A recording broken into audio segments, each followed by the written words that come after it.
Hello tout le monde, donc aujourd'hui je vous retrouve pour une nouvelle vidéo qui sera une nouvelle vidéo Netflix and Cocooning.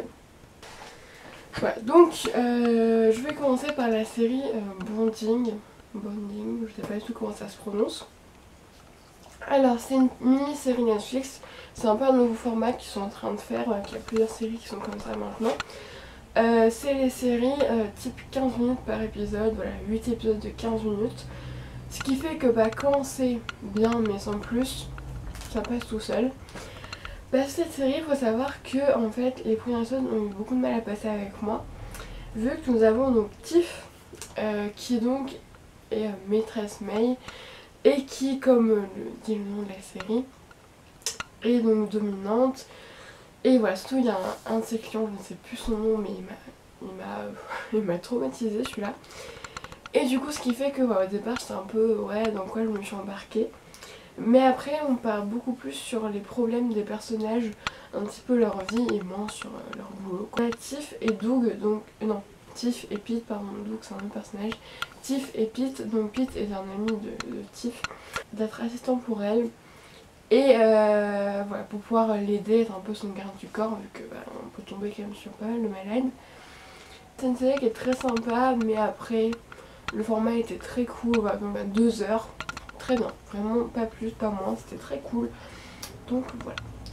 Ensuite on passe à une toute autre ambiance, j'ai regardé la série The Mist, qui est une série qui n'a pas fait l'unanimité mais que moi j'ai adoré, même si je suis dégoûtée parce que donc normalement il y aurait dû avoir une saison 2 mais ça a été annulé par manque d'audience et parce que vu la fin, bref.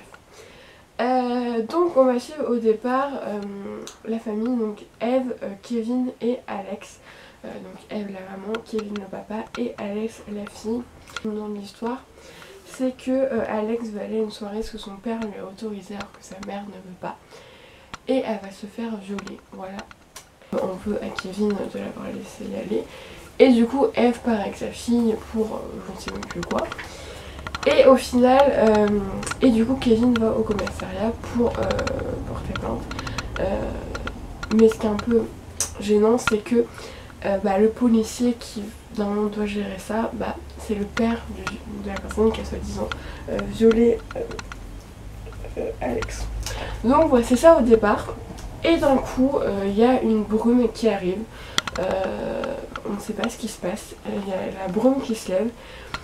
Et les gens qui sont dans la brume meurent. Voilà. Et ils meurent de façon quand même assez atroce. Et du coup chacun va essayer de survivre. Donc on aura donc Eve et Alex qui seront donc au centre commercial. Et on aura donc Adrian, donc qui est le meilleur ami d'Alex, Kevin le père. Et Jonah et Mia qui sont des prisonniers. Voilà, mais qui vont s'en survivre. Ils vont un peu partout eux. Donc voilà, c'est ça le speech de l'histoire, c'est qu'est-ce qui se passe dehors.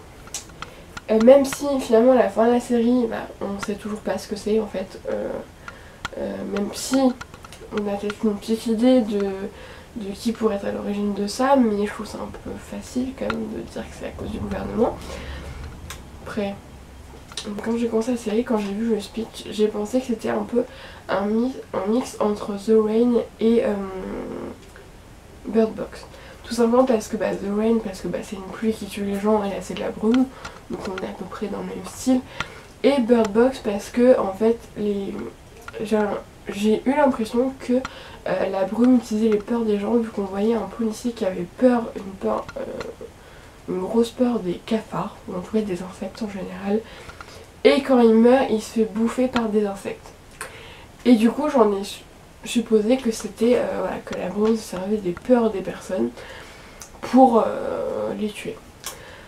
Voilà. Mais c'est toujours une supposition parce que on n'en sait rien en fait. Voilà. Donc il faut savoir que cette série est inspirée du livre The Mist, La Brume, de Stephen King. Donc c'est un livre que j'achèterais parce que du coup je pense qu'on a quand même beaucoup plus de réponses dans le livre que dans la série, parce que c'est vrai que quand tu regardes, c'est cool, il y a plein de choses qui se sont passées, mais on n'apprend pas beaucoup plus. Mais c'est une série que j'ai beaucoup aimé regarder parce qu'on attache vraiment aux personnages, c'est des personnages super attachants. Sauf moi, Eve, je n'ai pas pu vraiment ce personnage, j'ai pas pu la voir vraiment, quoi qu'elle fasse. c'est...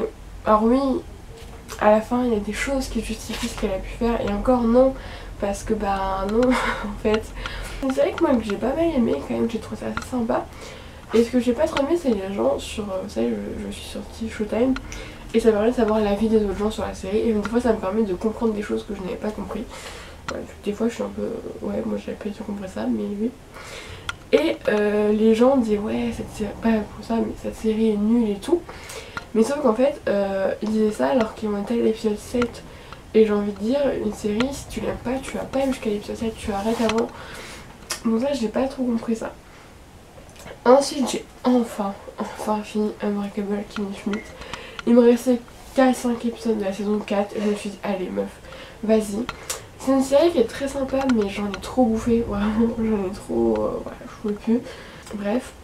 Je crois que vous en avez déjà parlé mais du coup j'ai enfin fini. La fin est très bien parce que du coup bah, c'est vraiment une belle fin. Vraiment c'est une fin qui ravit tout le monde parce que bah, c'est une vraie fin en fait. Et ça c'est top. Parce que les séries qui touchent une fausse fin, histoire de au cas où si ça marche bien, on peut quand même refaire une autre saison au cas où. Ça me saoule. Alors que là au moins, là c'est clair, c'est fini, hop. Et c'est très cool, voilà vraiment. Ensuite on va parler de Chicago Med. J'ai fini la saison 2 et je vais regarder la saison 3. Pareil j'en ai trop regardé d'un coup. Et je me suis tapé toute la saison 2 en genre 4 jours. Voilà. Ce qui fait que maintenant je suis un peu... voilà. Mais pareil c'est une série médicale qui est très sympa. Là du coup ça passe plus vu que la saison est finie mais ça passait sur TF1. Avec des personnages attachants, des histoires attachantes, même si c'est vrai que des fois je trouve que ça tourne un petit peu... voilà, tu vois ça. Mais après c'est quand même sympa, c'est sympa à regarder. Et ensuite, c'est une série qui passe sur M6 cette fois-ci je crois. Il me semble que c'est sur M6. C'est 911 ou 1911. Et en fait, ce sont des pompiers. Voilà. Et je vais vous parler de la saison 1, mais j'ai pas encore regardé la saison 2. Voilà, donc la fin de la saison 1 m'a tué clairement. Donc la saison 1 fait que 10 épisodes, donc ça passe très très vite. Et voilà, qu'est-ce qu'on s'attache aux personnages aussi. Aussi il y a des histoires qui sont folles, qui sont tous des histoires vraies, donc quand tu sais ça t'es en mode oh. Donc on a 3 personnages que moi je suis particulièrement attachée. On a donc Annie, donc, qui est celle qui répond au téléphone, voilà, donc c'est celle qu'on a au téléphone quand on appelle le 911. Et on suit son histoire personnelle donc avec sa mère qui a Alzheimer, tout ça.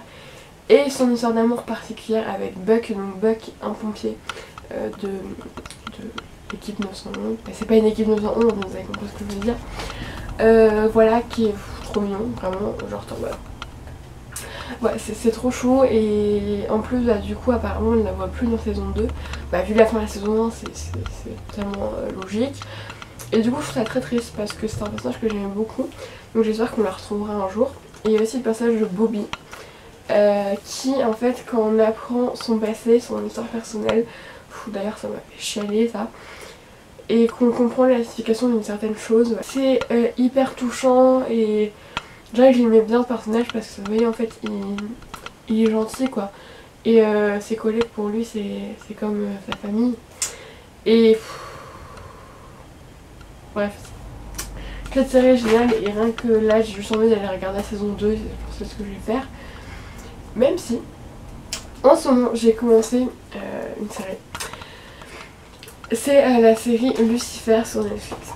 Alors, je voyais qu'il y avait un grand engouement, que toutes les personnes qui regardaient adoraient, limite ils harcelaient Netflix pour avoir la prochaine saison et tout. Et j'étais en mode, bon, ça va être bien, mais ça va pas être si fou que ça quand même. Ah bah c'est fou. Donc comme le dit le nom, on va suivre donc Lucifer Morningstar donc, qui vient sur Terre, voilà. Et en fait qui va rencontrer Chloé Baker, c'est son famille, qui est donc une agence de police, qui est à la police, et ils vont collaborer ensemble pour résoudre des enquêtes. Beaucoup de monde aime pas trop ce côté enquête policière et tout, mais je trouve très bien parce que justement il y a l'humour de Lucifer qui d'ailleurs mourir de rire. Ouais, c'est un personnage qui me fait passer du rire aux larmes en 2 secondes et c'est génial, bref. Et du coup ils vont collaborer ensemble et d'ailleurs pareil leur relation entre eux elle est très mignonne. Après il y a aussi tout le truc Lucifer, donc avec son frère Amenadiel, voilà, Dieu, sa mère et tout, voilà. Il y a tout ça aussi. C'est vrai que c'est un aspect que j'aime beaucoup aussi quand c'est dans ce côté-là, un petit peu histoire de famille et tout. Mais c'est vrai que j'aime bien, mais moi ça me dérange pas qu'on soit plus sur les enquêtes policières et tout, c'est pas quelque chose qui me dérange. Voilà, et ensuite on a deux autres personnages qui sont des personnages un peu plus secondaires, et encore, hein, voilà, on les voit quand même assez souvent. On a le personnage de Linda, donc qui est la psy de Lucifer et qui est juste géniale, vraiment à mourir de rire. Je l'adore. Surtout je l'adore dans les moments un peu où elle n'est pas au travail.